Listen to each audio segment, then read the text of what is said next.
And this is take 4. How about now? Now? Now? Now? How about now? Now?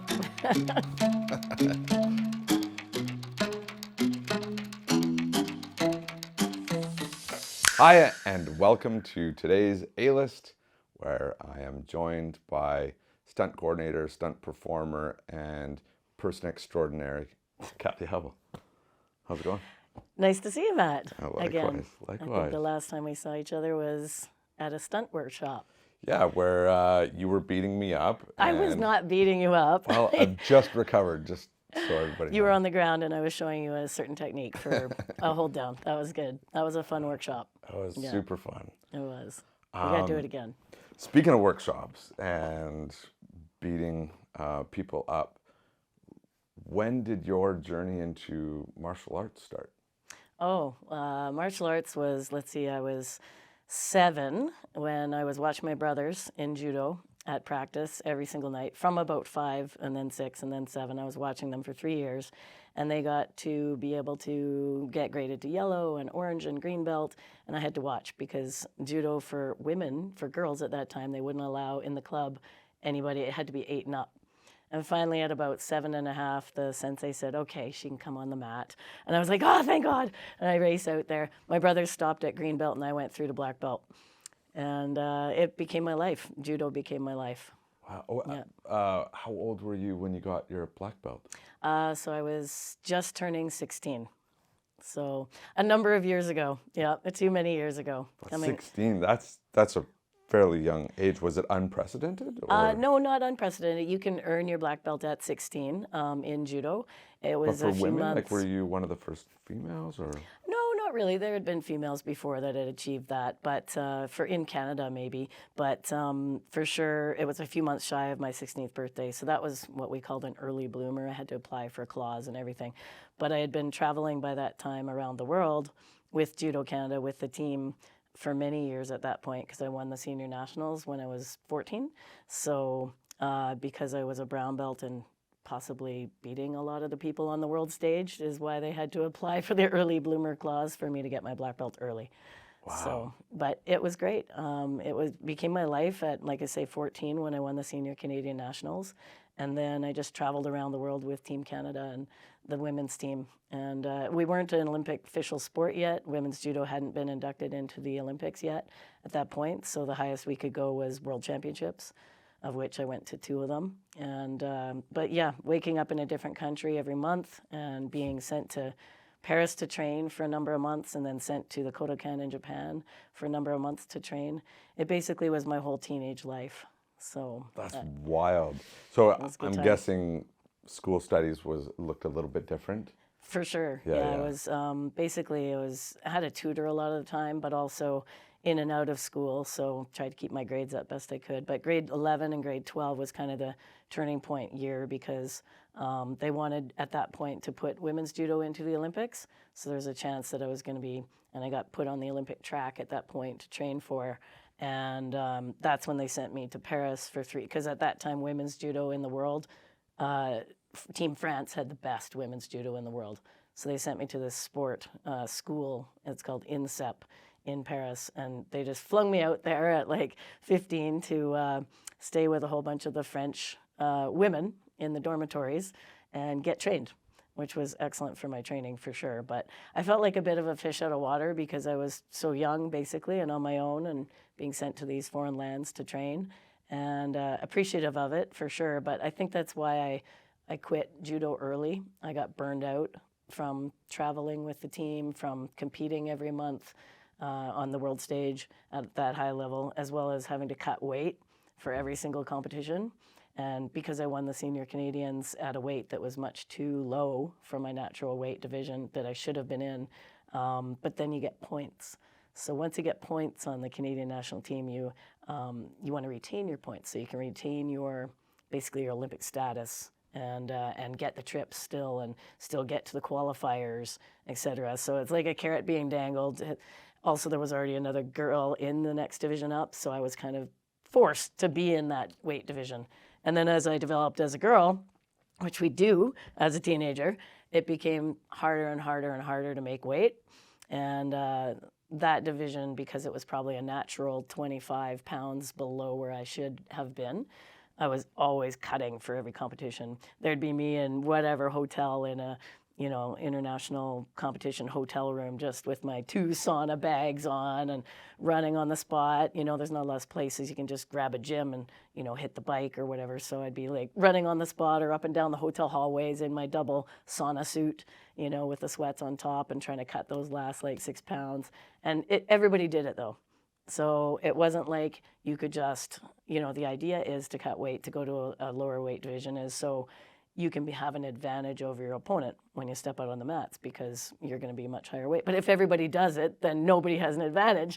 So we would meet each other literally at like the hotel sauna or whatever and be like, oh, you're fighting tomorrow? How much you got to lose? Yeah, I got 8 pounds to go. How much you got? Oh, I got 11 pounds overnight. And I'm like, oh, you poor girl.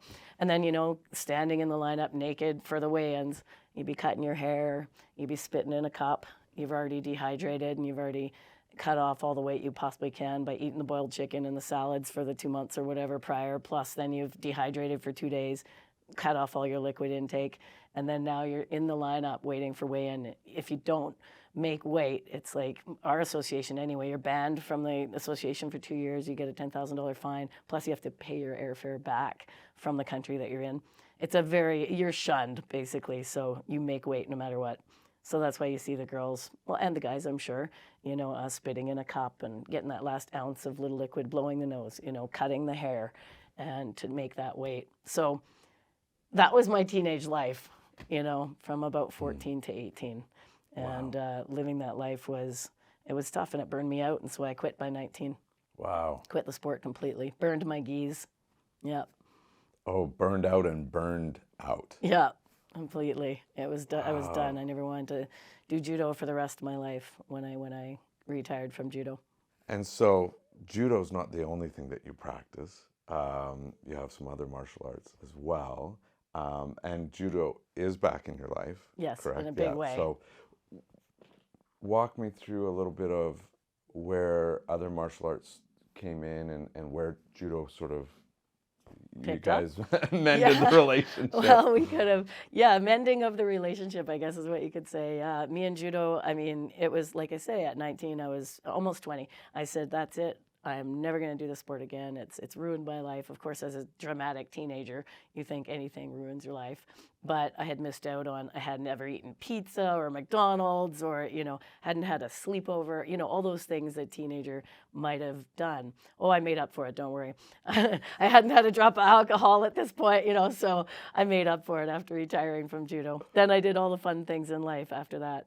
But yeah, years and years and years later, and I didn't even keep in touch with any of the girls. They did finally make women's judo an Olympic sport. And so all my teammates, they sent me postcards from, the Olympics and, we miss you, Bubble. That was my nickname on the team.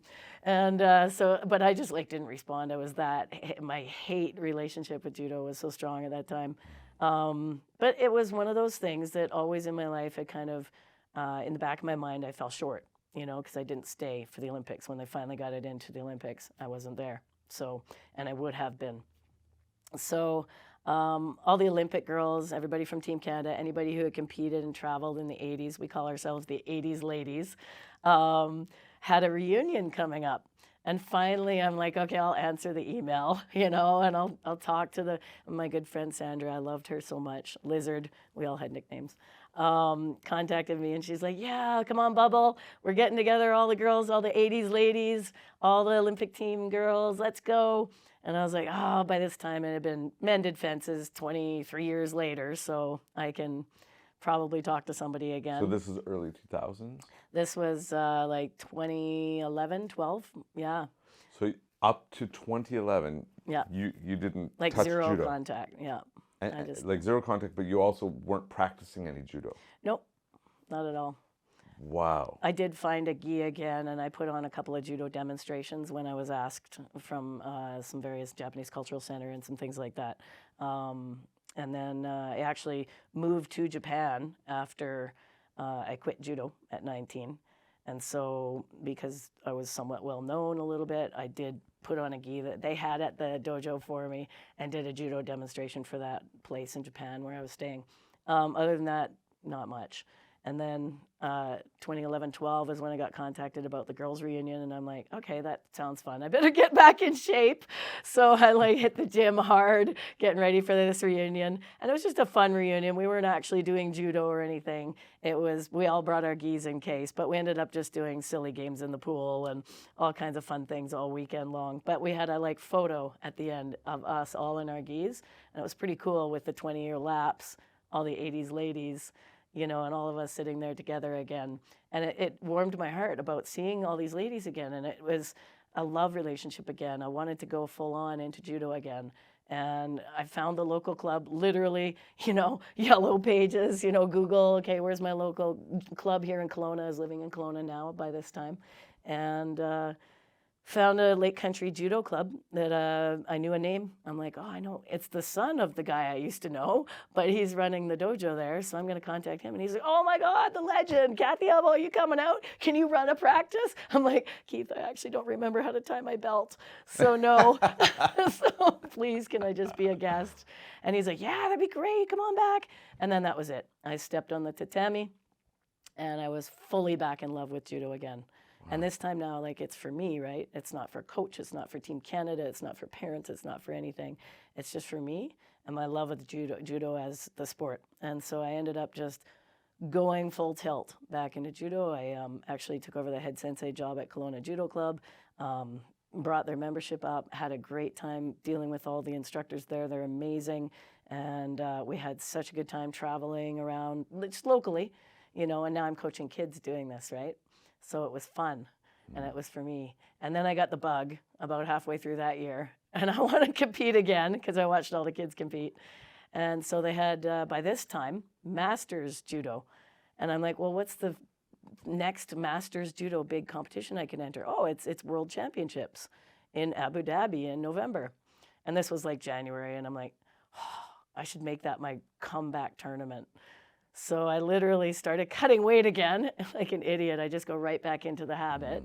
And I'm like, I wonder if I could get back down to the weight that I used to cut to as a teenager. And that became my focus and my goal. And I knew if I was lean and hangry, you know, and just like cutting weight, it would give me the drive and the motivation. I need to suffer a little bit. It's a problem. It's a problem I have, but I need to suffer a little bit for me to do well in competition. And so I knew that the drive to cutting weight, and that was a long way by this point to get back down there, would drive me. And it did. And I entered like 13 competitions that year. That was 2013 to get prepped for Abu Dhabi. And I ended up winning them all, which was a shock to me at all ages. And I was just like, whoa, maybe I still have it, like a bit. So maybe I got a shot, you know? And I was like, it was starting to enter my head that, oh, I could actually have a chance over in Abu Dhabi. Like maybe I could even medal. And so, yeah, I went there and I won gold medal. So I was so happy. Wow. I felt like my comeback year had been like That's complete. 2013. And I made the weight. Yeah, Wow. that was my main goal, to make the weight. But then I won. So I was really happy. It was a bonus. That's crazy. You're a very driven person. I have to get driven hard to be able to do well, I think. And I feel like I have to suffer in order to get there. So I've balanced out a little more since then. But yeah, at that time, like my shoulder was completely screwed up and I was taking like 10 Advil a day. It'd be like, you know, I was allowed one thing on my strict diet to make weight, and that was like one Red Bull a week. It's my only vice, but my one Red Bull a week is what I relied on, getting to that Red Bull once a week. And my shoulder was screwed up, and I was just taking Advil like crazy, and I was cutting weight and spinach and chicken all over again, boiled chicken and just spinach, and that's it. I'd make the little cucumber sandwiches that I used to make, which was, so if you put a piece of spinach around 2 cucumbers with like an ounce of boiled chicken inside, it feels like you're eating a burger. So you literally eat 2 burgers for lunch. And I'd be like, yay, I had my 2 burgers for lunch. But of course it was like, you know, not even 50 calories. And that's how I survived that whole year. But to me, I have to either dangle a carrot out in front of myself to make it difficult to attain and suffer a little to get there, for me to do well. And if I don't suffer on my way, it's just a mentality. I'm not sure why I've developed it. Maybe because I suffered so much as a teenager. I'm not sure, but that's a whole nother counseling session. I feel like you could be my therapist right now. Well, So. I'm sure we could print out a certificate. Excellent. Do you think, like, is there anything in your home life growing up, like, you talked about your older brothers who did judo ahead of you and that. Was there a competition for attention, or did you grow up on a farm, or what was that childhood like leading into? This is $250 an hour, right? This therapy session? Oh yeah. Okay, excellent. Yeah. Checks in the mail.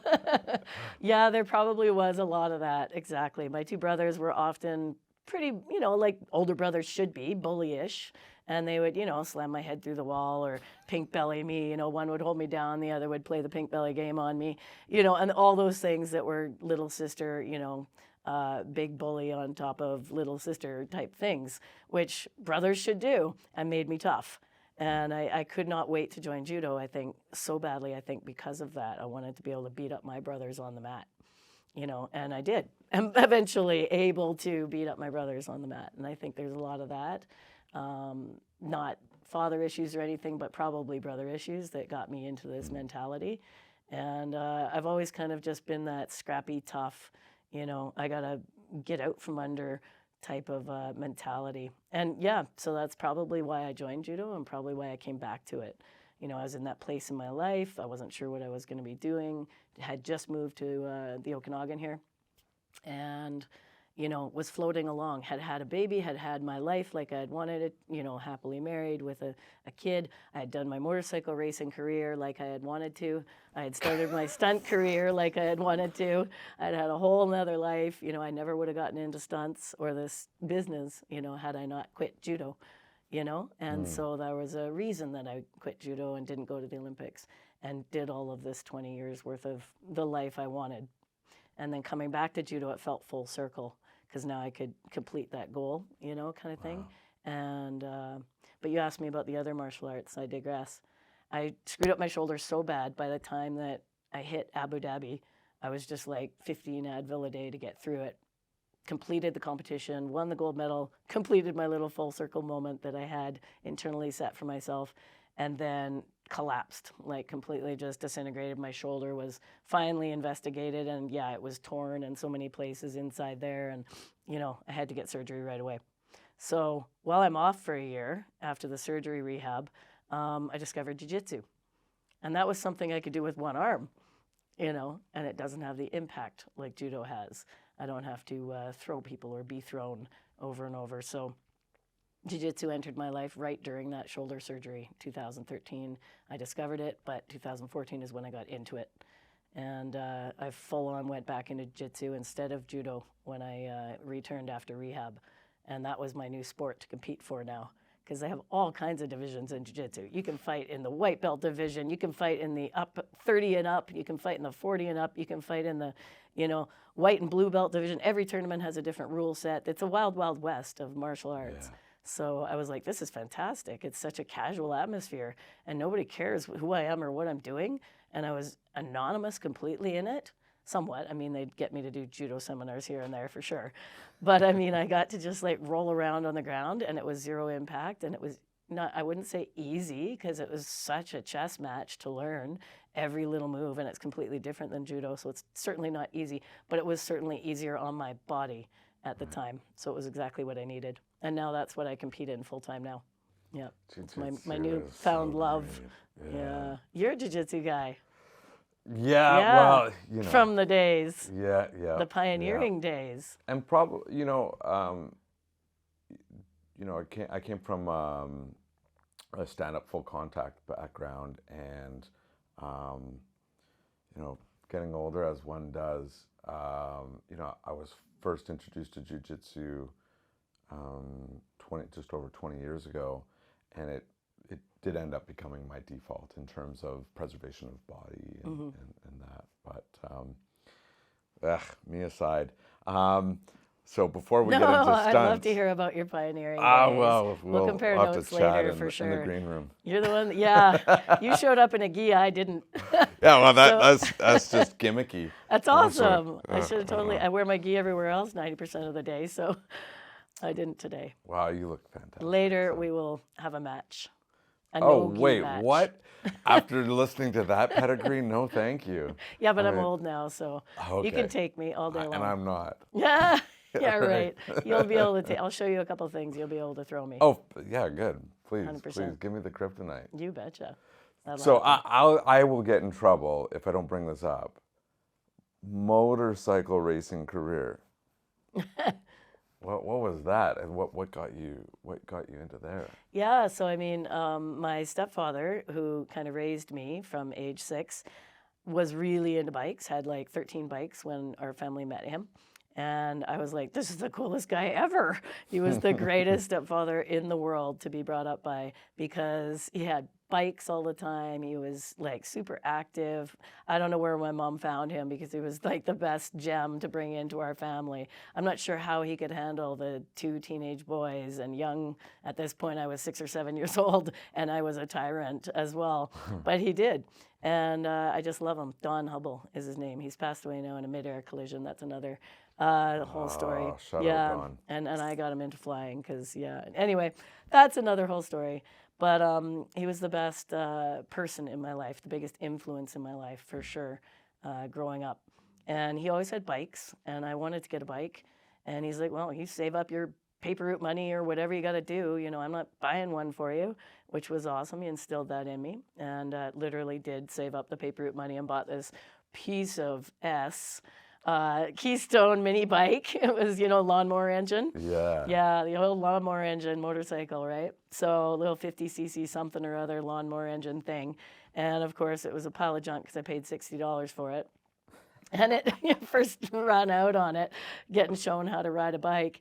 The front wheel rolls down the hill and the forks dig in, and I do a header right up and over the bars. I'm like, this is awesome. I love this. So yeah, I think my love for stunts was maybe born right then, early. Wow, that sounds. But yeah, the bike thing continued on. I got a better bike. My stepdad, Don, he helped me buy a trials bike. I started into the whole trials riding circuit with this little TY80. Loved it. Then I did motocross for a while, and then I got heavily into flat track racing. So that's just across the line. We were living in White Rock at the time, and across the line in the States, they have a Hannigan Speedway and a Deming Speedway.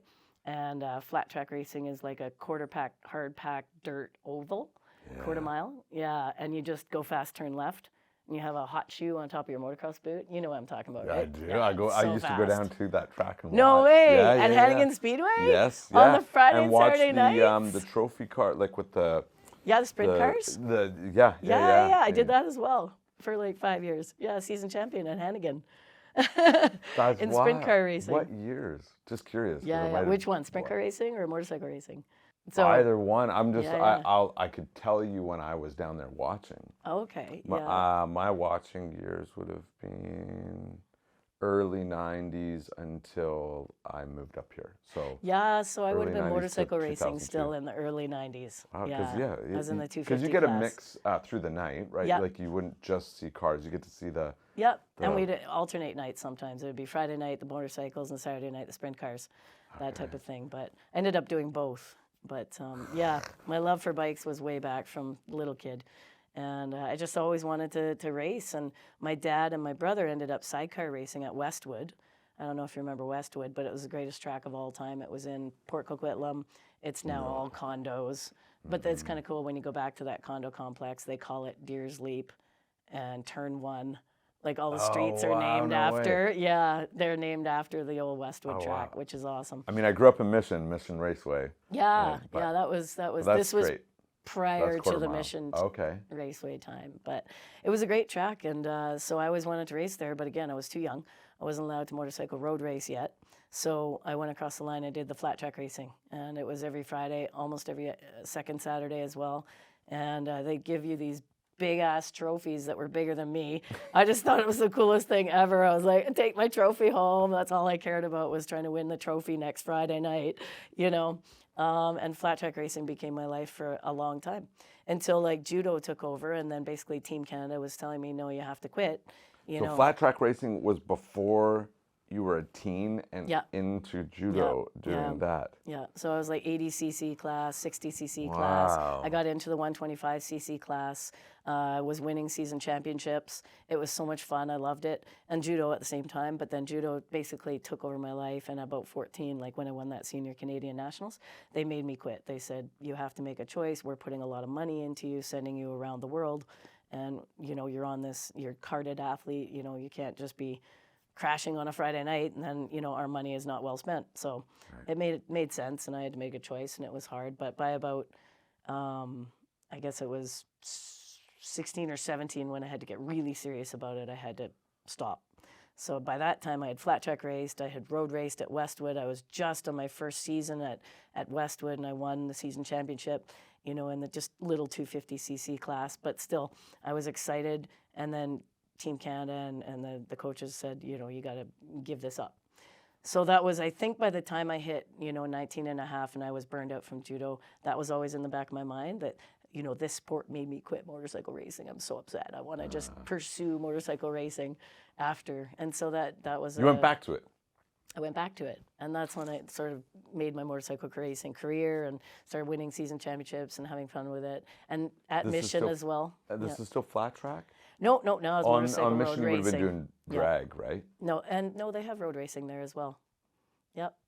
So the front drag strip, that's our front straight, and then you go into the rest of the track in behind. Oh, yeah, right. Wow. Yeah. I don't know if I ever watched one of those races there. Yeah, they were alternating with the car club and with the drag club. So, yeah, good times. Crazy. And then I got into the sprint car stuff down at Deming and Hannigan, across the line. And because by then I'd met my husband, and he was a car racer, stock car racer. Oh, really? Yeah. So... In funny cars or like stock cars. one up? Yeah. That's one up from funny, right? Yeah, it was, you know, just amateur level, but, you know, he was racing at Penticton Speedway and all those ovals and doing well. And then he wanted to get into sprint car racing, and I had been motorcycle racing at Hannigan Speedway, and they had a sprint car series at Hannigan and at Deming. And so we got full on to it. He got a car, I got a car, and we went into sprint car racing like full on every Friday, every Saturday. We were down there racing and got a couple of season championships out of it. John got Rookie of the Year. We had a good time. Did you ever rub him out in the corner? Well, we weren't in the same class, but we purposely did that, or else our marriage would not have lasted. Put it that way. Yeah, we lasted, and then you know, I jokingly said at one of the banquets, you know, I think I would have to be pregnant or something to give this up, and I was actually pregnant at the time. So I ended up having to give up sprint car racing and had our daughter, which, you know, everything happens for a reason, and it was perfect. We had our nice family. Never got back into sprint car racing or motorcycle racing after that, but judo and jiu-jitsu found me. So you've always had something to take care of you in that hole and that drive for adrenaline and competition. First for adrenaline. Somewhere within all of that fabric, there's a stunt career. Right, yes. So when did that start? When did you first get into film? Yeah, I mean, it was haphazard how it happened. It was actually because of judo, I guess you could say, because they had been canvassing all the dojos in Vancouver area for a girl that could be beat up, and for a movie called The Stepfather. I think it was 1985.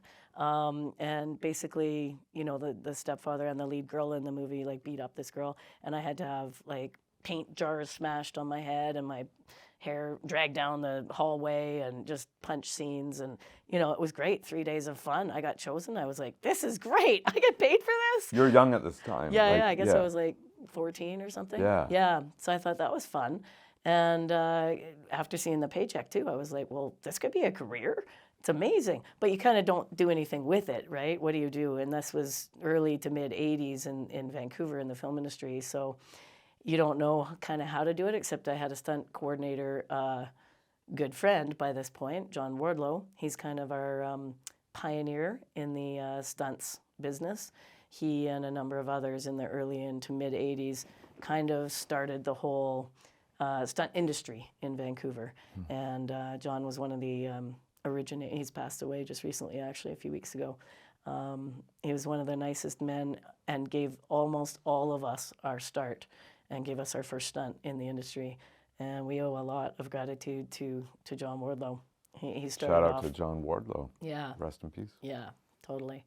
And then it just developed after that. It was here and there because I didn't obviously pursue it. I was training on the, women's judo team, so I had to dedicate to that. But it would come here and there. 21 Jump Street, MacGyver, Wise Guy, all those, 80s Canal films. No, didn't do that one. But 21 Jump Street, I got to handcuff Johnny Depp, throw him against a phone booth. Like a bunch of fun stuff. I mean, we were doing everything from background to SAE, special ability extra, to stunt. And it's funny because I just recently came across some footage of like EJ and me and Dean Cho and a couple of the other back in the 80s stunt people all doing this one scene where we're on 21 Jump Street, one of the episodes, and we're all like, I think we were called street rangers. So we're in like these berets and we're all watching as the murder happens and we're trying to act, which is terrible. Most stunt people can't act. I mean, there are some that are out there that can. I'm not one of them. But it's like watching this guy with his gun to his head and we're all like, like doing the worst over-exaggerated acting on the planet. But I just came across the footage and I sent it off to EJ and off to Dean. And they're like, oh, that's a blast from the past. Wow. And that was like mid-80s. So good times. My brain feels like a close connection between us is... Well, yeah, EJ. EJ, of course, has been a huge legend. Part of my life and my martial arts trajectory. And so shout out to Mr. Ernest Jackson. He's amazing. But I feel like I've watched that as you're describing that because, I would go and source out his stuff. Oh, and, yeah.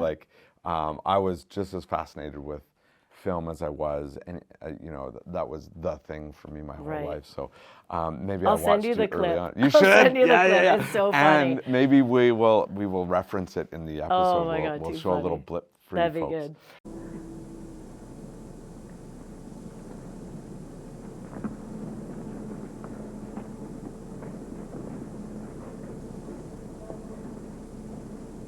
Guys? You tell him, Rafi. What is the going rate for murder, guys? I'm new at this.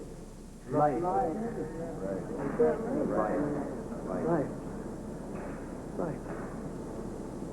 Yeah.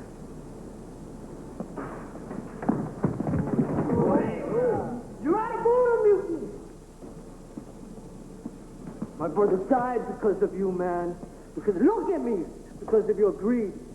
Because you brought anger to our streets and put fear into our lives.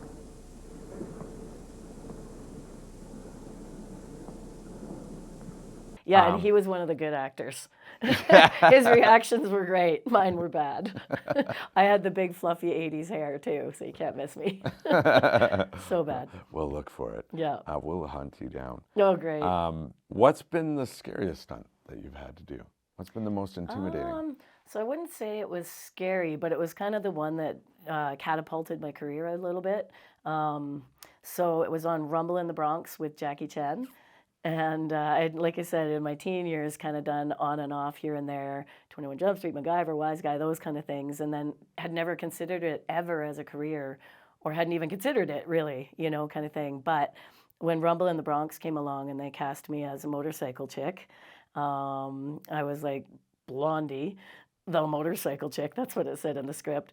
And cool, okay, I can ride a motocross bike over 25 cars.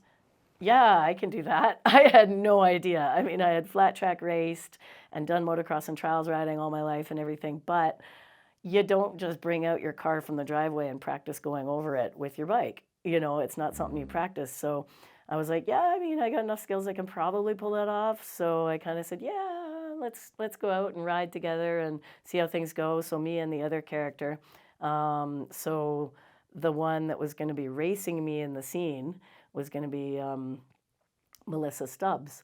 also one of our legends in the industry, pioneer. She's unbelievable. She's gone on to great heights stunt coordinating, won a ton of awards. But at the time, Melissa and I were going to be the two chicks going up and over the 25 cars. And Melissa's like, can you do this? And I'm like, I don't know, can you do this? She's like, well, it's not like we can rehearse. We're going to just do it on action, right? She's like, Hubble, you go first. I'm like, great. Oh, shit. But she was so good about getting me psyched up for it. It was so awesome. Like, the 25 cars were laid out, but what we did was we put them in like a 2-car split just to try it for the first time. And the first car had like it was a 240Z or something. It had a low hood. And then the trunk was connected to the other car. So we were going up and over them, right? But I mean, of course, the day that we both arrived to do this stunt, me and Melissa look at the bikes and we're thinking, oh, they'll get an enduro or something, you know, with some low torque, you know, a trials bike or something. And it was like a KX 250 for each of us. First of all, I can't even get up on a KX 250. They had to have 2 Apple boxes, you know, with like my Apple box people, you know, all around all the time when I came to a stop or whatever, because it's like, you know, how high they are. 2-stroke as well. And a 2-stroke. Right? Yeah. For folks that don't know 2-stroke versus 4-stroke, then Yeah. you're talking about power band Yeah. being available. Yeah, it's either full on or full off. And we didn't know because we hadn't rehearsed it. It's not something you rehearse if we could do it. So I just remember Melissa being, as the awesome person she is, hitting me over the helmet with her hand and going, come on, Hubble, you got this, and giving me all the encouragement. And I was like, okay, I got this. And right at that moment where we were shooting, the location was underneath, you know, where Kit's Pub in New Westminster lets out. And there was a whole bunch of people that had just been let out. It was like 2 o'clock in the morning or whatever when the bar closed. Guys waving their beer balls. You got this, Hubble! Woo! From behind the caution tape, right? Everybody was out, and it was like, I don't know if I got this. But you never know until you do it. 3, 2, 1, action. I go up the car, down the other side, boop, up, down, and boom. Cut. Perfect. And I was like, I did it. That was easy. I had no idea I could actually ride over cars until I did it. And a lot of stunts, that's what it ends up being. It's a lot of improv. You have the skills, you have the knowledge, you have the know-how of what to do, but you don't know until action. And when they say action, you do it. Depending on the situation, of course, we always rehearse as much as possible. This particular one, it was just you back up with your skills and you know you can pull it off. And it was pulled off, then they put all the cars together, and it was simple after that. We did many, many days of going up and over 25 cars, and it was fun. The reason it kind of sort of put me on the map a little bit was Jackie had injured his ankle on that show, and during the motorcycle scene, I had injured exactly, and I had injured my leg on the motorcycle stunt. So we both were crutching around, and you know, he's like, "Oh, it's okay. You be in my bloopers. You get in my blooper reel. You're famous." And he put me on like the Hong Kong Times front page, me and him on the crutches, and so that's a little bit of a, you know, slight. Lucky break, I guess you could say, in the market, and I was known after that, and that became somewhat of my career. Again, I've been in and out of the industry for 40 years, on and off, because of doing a lot of other things in my life, but I've always gone back, and if it's a fun stunt, I'll take it. If it's something I know I can do, I'll take it. And stunt coordinating came up this past year, and I'm loving that as well. So stunt coordinating is the newest part, the newest chapter of everything. So as a stunt coordinator, for anybody out there watching that feels inspired or has that burning desire to get into stunts and stunt performing, what would be the top 3 things that you would kind of look for in a person? I mean, we've always said that the top 3 or 4 are the gymnastics to get your air sense, martial arts for sure, you got to know how to fight, take falls, car or motorcycle driving. Those are kind of the top 3. But I mean, back in the day, we were like all doing acro gym together twice a week, gymnastics 3 or 4 times a week. You got to have that air sense for sure, because you're always being thrown off something or at least thrown to the ground. You got to know how to break fall, so that's why the martial arts. And certainly car driving. There's lots of courses out there you can take in LA and Vancouver now, even in the Okanagan, on stunt driving. And that's important. You got to be able to do a reverse 180 and just simple car fun stuff, right, that you get asked to do. Usually it's not a reverse 180 will be your first thing you'll be asked to do. It'll be driving from there to there. That's it, you know, but putting the right tire on the mark within 1 millimeter of camera B, you know, and not touching it, but also having a little, but it can't be heard either. You got to have the but without the sound, but also put it within 1 million. It's always like precision driving is what you start in, and putting it on the mark is super important. And motorcycles as well. It's not just like riding over cars, or I've been through a plate glass window, I've been lit on fire, and motorcycle stuff. It's fun, but it's not where you start. Usually you're going to ride in a pack of 8 other motorcycles, and you're going to go from here to right there. And that's it. Everybody, okay, 3, 2, 1, action. And that's it. And people think, oh, that's so simple. How do you call that a stunt?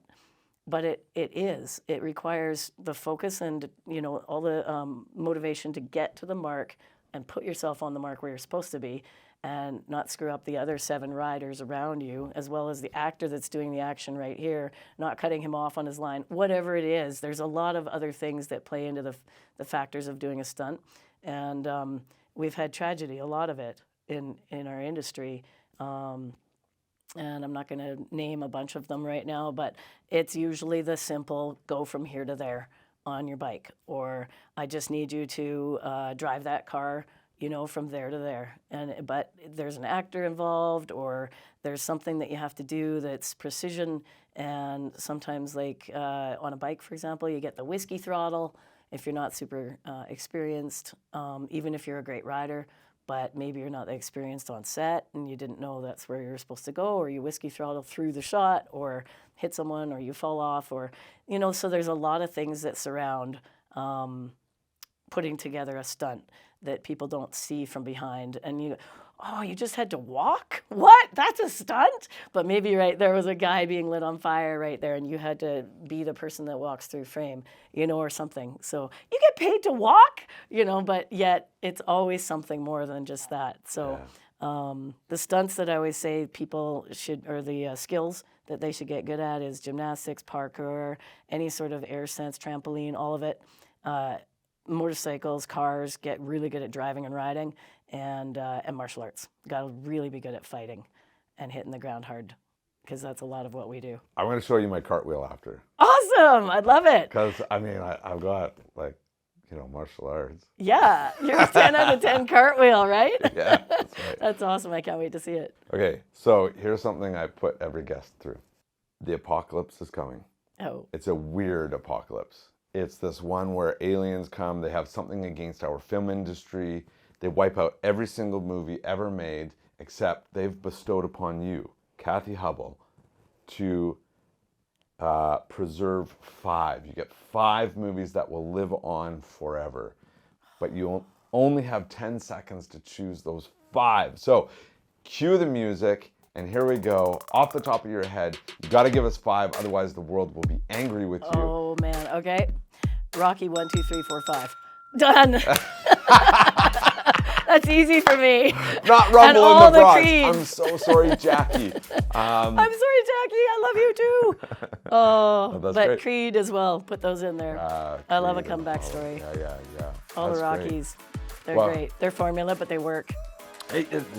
Exactly. So if you don't want a stunt career, get brushed up on your Rocky. You'll watch that. Kathy, it's been an absolute pleasure. Pleasure, Super, Matt. thank you. Let's go see that cartwheel. Right on. Cut.